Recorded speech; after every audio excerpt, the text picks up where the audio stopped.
Friends, ಎಲ್ಲರಿಗೂ ನಮಸ್ತೆ. ತುಂಬ ರುಚಿಯಾಗಿ ರಾಗಿ ಮುದ್ದೆಗೆ ಒಂದು ಕುರಿ ತಲೆ ಸಾಂಬಾರು ಮಾಡೋದನ್ನು ತೋರಿಸ್ತಾ ಇದ್ದೀನಿ. ಇಲ್ಲಿ ನಾನು ಕುರಿ ತಲೆ ಸಾಂಬಾರು ಮಾಡೋದಕ್ಕೆ 2.5 kg ಆಗುವಷ್ಟು ಕುರಿ ತಲೆ ಮಟನ್ ತೋರಿಸ್ತಾ ಇದ್ದೀನಿ. ಈ ತಲೆ ಮಟನ್ ಸಾಂಬಾರು ಮಾಡ್ಕೊಳ್ಳೋದಕ್ಕೆ ಒಂದು ಮಸಾಲೆನ ರೆಡಿ ಮಾಡ್ಕೊಳ್ಳೋಣ. ಮಸಾಲೆ ಹುರ್ಕೊಳ್ಳೋದಕ್ಕೆ ಒಂದು ಪ್ಯಾನ್ ತೊಗೊಂಡಿದ್ದೀನಿ. ಅದಕ್ಕೆ ಸ್ವಲ್ಪ ಎಣ್ಣೆ ಹಾಕ್ಕೊಳ್ತಾ ಇದ್ದೀನಿ. ಎಣ್ಣೆ ಚೆನ್ನಾಗಿ ಬಿಸಿ ಆಗ್ತಾ ಇದ್ದ ಹಾಗೆ ಇದಕ್ಕೆ 3 ಈರುಳ್ಳಿ ಮೀಡಿಯಂ ಸೈಜ್ ಹಾಕೊಂಡಿದ್ದೀನಿ.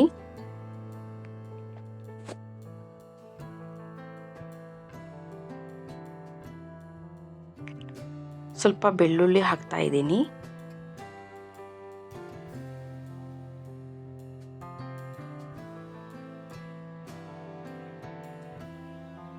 ಎರಡು ಇಂಚ್ ಆಗುವಷ್ಟು ಶುಂಠಿ ಹಾಕೊಳ್ತಾ ಇದ್ದೀನಿ.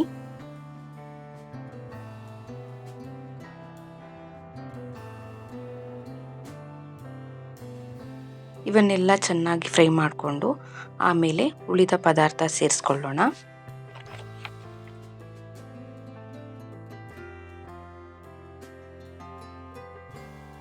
ಇದಕ್ಕೆ ಸ್ವಲ್ಪ ಚಕ್ಕೆ, ಮೆಣಸು, ಏಲಕ್ಕಿ, ಸ್ವಲ್ಪ ಲವಂಗ ಇವೆಲ್ಲವನ್ನು ಸೇರಿಸ್ಕೊಳ್ತಾ ಇದ್ದೀನಿ.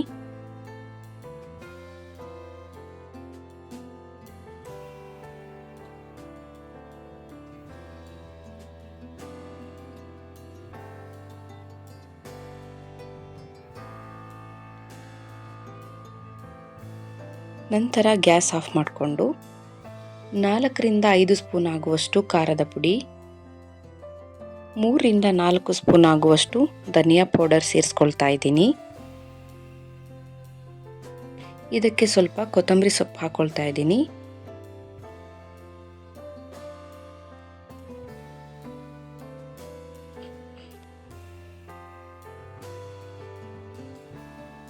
ಒಂದು ಕಪ್ ತೆಂಗಿನಕಾಯಿ ಸೇರಿಸ್ಕೊಳ್ತಾ ಇದ್ದೀನಿ.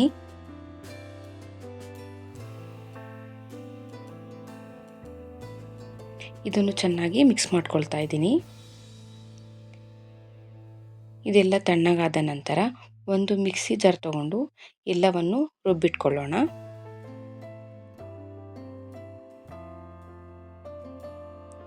ಸಾಂಬಾರನ್ನ ರೆಡಿ ಮಾಡ್ಕೊಳ್ಳೋದಕ್ಕೆ ಒಂದು ಕುಕ್ಕರ್ನ ಇಟ್ಕೊಂಡು ಅದಕ್ಕೆ ಸ್ವಲ್ಪ ಎಣ್ಣೆ ಹಾಕ್ಕೊಳ್ಳೋಣ. ಎಣ್ಣೆ ಬಿಸಿ ಆದ ನಂತರ ಕುರಿ ತಲೆ ಮಟನ್ನ ಸೇರಿಸ್ಕೊಳ್ಳೋಣ.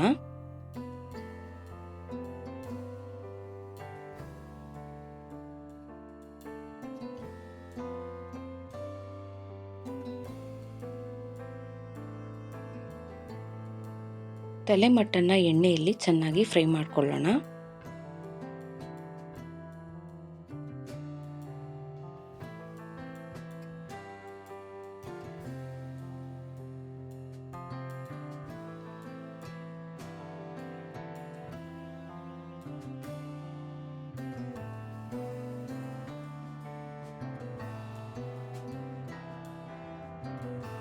ಇಲ್ಲಿ ಮಟನ್ ಚೆನ್ನಾಗಿ ಫ್ರೈ ಆಗ್ತಾ ಇದೆ.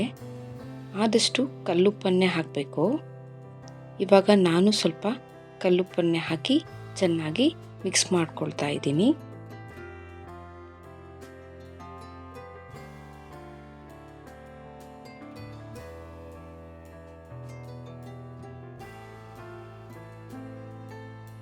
ಇದಕ್ಕೆ ನಾನು ರುಬ್ಬಿದ ಮಸಾಲೆನ ಸೇರಿಸ್ತಾ ಇದ್ದೀನಿ.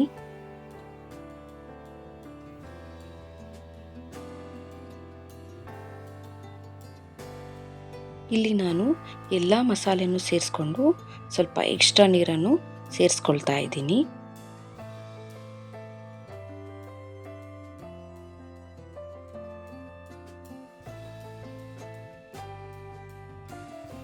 ಇದನ್ನು ಚೆನ್ನಾಗಿ ಮಿಕ್ಸ್ ಮಾಡಿಕೊಂಡು ಸಾಂಬಾರನ್ನ ರೆಡಿ ಮಾಡ್ಕೊಳ್ಳೋಣ.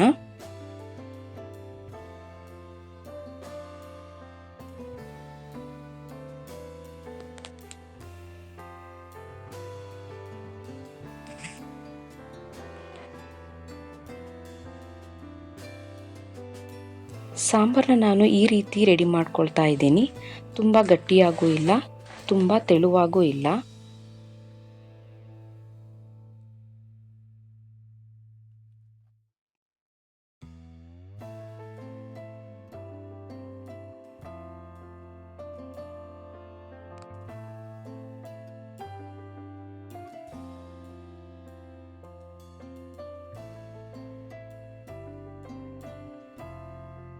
ಇವಾಗ ಕುಕ್ಕರ್ ಕ್ಯಾಪ್ ಹಾಕಿ 3 ವಿಷಲ್ ತೆಗಿಬೇಕು.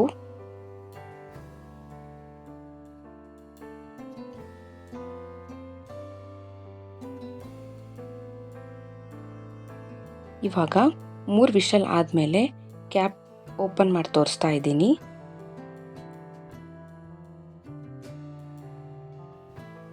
ಸೂಪರ್ ಆಗಿ ತಲೆ ಮಟನ್ ಸಾಂಬಾರ್ ರೆಡಿ ಆಗಿದೆ.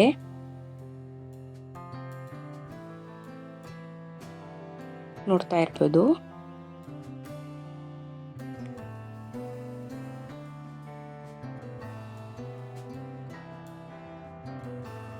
ಇವಾಗ ನಾವು ಸಾಂಬಾರನ್ನ ಚೆನ್ನಾಗಿ ಮಿಕ್ಸ್ ಮಾಡ್ಕೊಳ್ಳೋಣ. ತಲೆ ಮಟನ್ ಕೂಡ ತುಂಬ ಸಾಫ್ಟ್ ಆಗಿ ಬೆಂದಿದೆ. ಈ ಸಾಂಬಾರ್ ರೈಸ್, ದೋಸೆ, ಇಡ್ಲಿ ಎಲ್ಲದಕ್ಕೂ ತುಂಬ ರುಚಿಯಾಗಿರುತ್ತೆ.